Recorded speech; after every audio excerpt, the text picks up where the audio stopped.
জানিয়ে দেব আজকের সর্বশেষ আপডেট বাংলা সংবাদ। প্রথমেই শিরোনাম, এবার সমন্বয়কদের ফাঁসি নিশ্চিত হয়ে গেছে, জানালেন সেনাপ্রধান। জাতীয় পার্টিতে সম্মেলন ঘিরে উত্তেজনা, আপোষ করবে না জিএম কাদের। চীনে যাচ্ছেন মির্জা ফখরুল সহ বিএনপির ৮টি নেতা।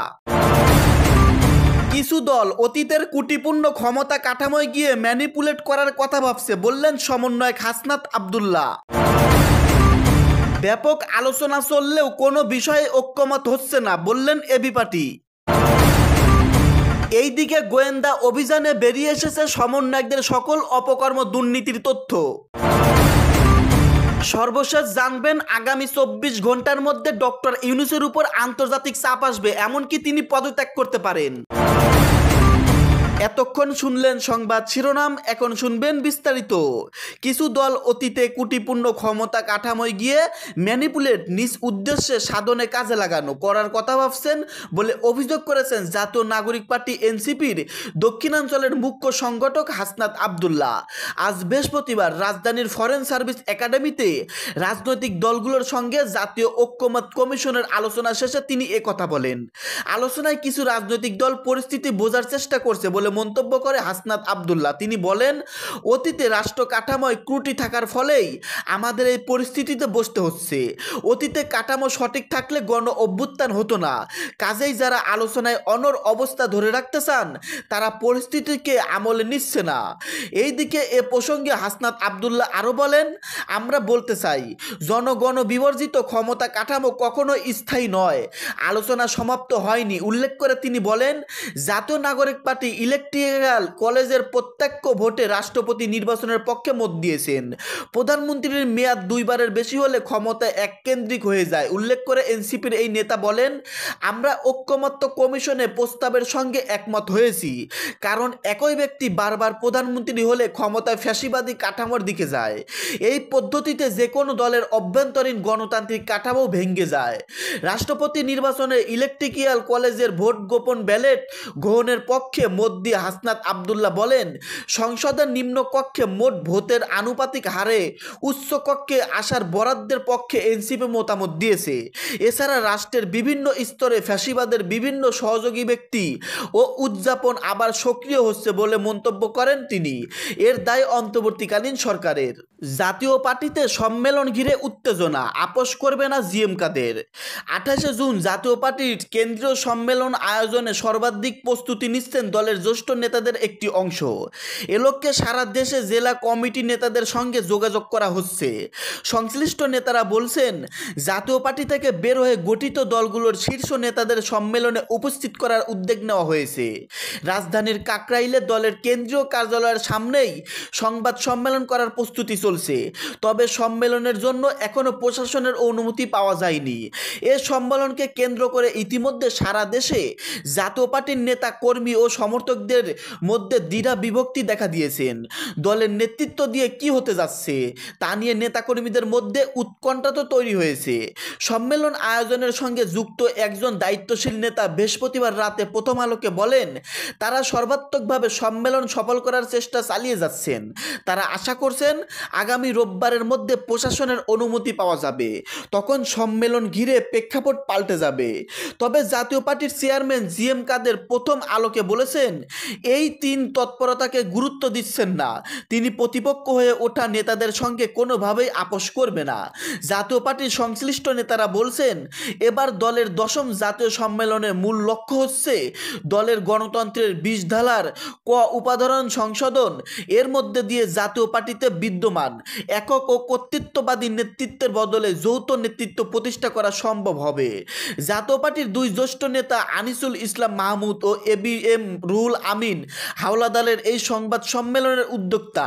তাদের সঙ্গে দলের সাবেক ও বর্তমান জ্যেষ্ঠ নেতাদের বড় একটি অংশসহ বিভিন্ন জেলার নেতারাও রয়েছেন। এতে তারা ভালো সাড়া পাচ্ছেন বলে সম্মেলন আয়োজনের সঙ্গে সংশ্লিষ্ট নেতারা জানিয়েছেন। অন্যদিকে জাতীয় পার্টির চেয়ারম্যান জিএম কাদের ২৮ জুনের সম্মেলনে স্থগিত করেছেন। কারণ হিসেবে চীন মৈত্রী সম্মেলন কেন্দ্রের মিলনায়তনে হল বরাদ্দ বাতিল হওয়ার কথা বলেছেন।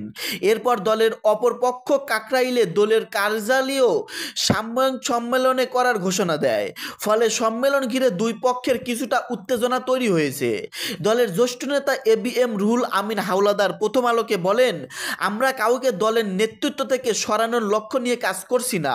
যিনি চেয়ারম্যান আছেন তিনি সে পদেই থাকুন, কিন্তু দলে গণতন্ত্র চর্চা এবং যৌথ নেতৃত্ব দল পরিচালিত হোক, এটাই আমাদের চাওয়া। সংশ্লিষ্ট ব্যক্তিরা বলছেন, এক্ষেত্রে বাধা দলীয় গণতন্ত্রের দ্বারা 20 ক উপধারা, এতে জাতীয় পার্টির চেয়ারম্যানের যে কোনো পদে যে কোনো ব্যক্তিকে নিয়োগ, অপসারণ ও তার হুলস্থর বিষয়টি করার একক ক্ষমতা রয়েছে। এর সংশোধন চান নেতারা। এ বিষয়ে জাতীয় পার্টির চেয়ারম্যান জিএম কাদের প্রথম আলোকে বলেন, গণতন্ত্র বদলানোর উদ্দেশ্য হচ্ছে আমার হাত বেঁধে দিতে হবে। আমি পরিশ্রম করব, দায়িত্বই দেব, অপবাদ সব আমার, কিন্তু ক্রিম খাবেন ওনারা। ব্যাপক আলোচনা চললেও কোনো বিষয়ে ঐক্যমত হচ্ছে না, বললেন এবি পার্টি। রাষ্ট্রের সংস্কার নিয়ে জাতীয় ঐক্যমত কমিশনের দ্বিতীয় পর্যায়ে আলোচনা টানা তৃতীয় দিনের বৈঠক শেষে আমরা বাংলাদেশ পার্টি এবি পার্টির চেয়ারম্যান মুজিবুর রহমান মঞ্জু বলেছেন, 3 দিন ধরে ব্যাপক আলোচনা বিশ্লেষণ চলছে, কিন্তু কোনো বিষয়ে ঐক্যমত হচ্ছে না। ইতিমধ্যে জাতীয় সাংবিধানিক কাউন্সিল এনসিসি গঠন, রাষ্ট্রপতি নির্বাচন ও প্রধানমন্ত্রীর মেয়াদ সহ কোনো বিষয়ে চূড়ান্ত ঐক্যমতে পৌঁছানো যায়নি। এটি খুব দুঃখজনক। আজ বৃহস্পতিবার রাজধানীর ফরেন সার্ভিস একাডেমিতে ঐক্যমত্য কমিশনের বৈঠক শেষে এবি পার্টির চেয়ারম্যান একথা বলেছেন। তিনি বলেন, আমরা যে কথাই বলি না কেন, জনগণ চায় আমরা একটি ঐক্যমত্য পৌঁছাই। নাগরিকেরা এতদিন যাদের প্রচলিত রাষ্ট্র ব্যবস্থার কাছে ভয়ঙ্করভাবে নির্যাতিত হতে দেখেছেন, তারা যখন কার্যরত ক্ষেত্রে সংস্কারের অনাগ্রহী হয়, তখন জনগণ কিছুটা হলেও আশাহত হয়। বৈঠক শেষে এবি পার্টির চেয়ারম্যান মুজিবুর রহমান বলেন, 32টি রাজনৈতিক দল নিয়ে ব্যাপক আলাপ আলোচনা হচ্ছে। এর আগে দলগুলো কয়েক মাস ধরে নিজেদের বক্তব্য উপস্থাপন করার জন্য আলাদা আলাদা বৈঠক করার সুযোগ পেয়েছিল।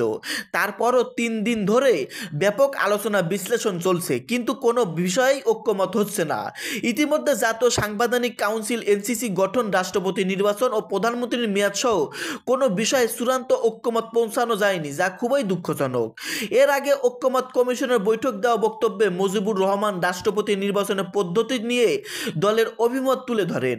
বলেন, রাষ্ট্রপতি ক্ষমতার চেয়েও মর্যাদার বিষয়টি গুরুত্বপূর্ণ। তিনি রাষ্ট্রের ঐক্যের প্রতীক। প্রচলিত পদ্ধতিতে একজনকে পায়ে হাত দিয়ে সালাম করলেই রাষ্ট্রপতি হওয়া যায়। সেজন্য আমরা চাই প্রচলিত পদ্ধতির পরিবর্তন।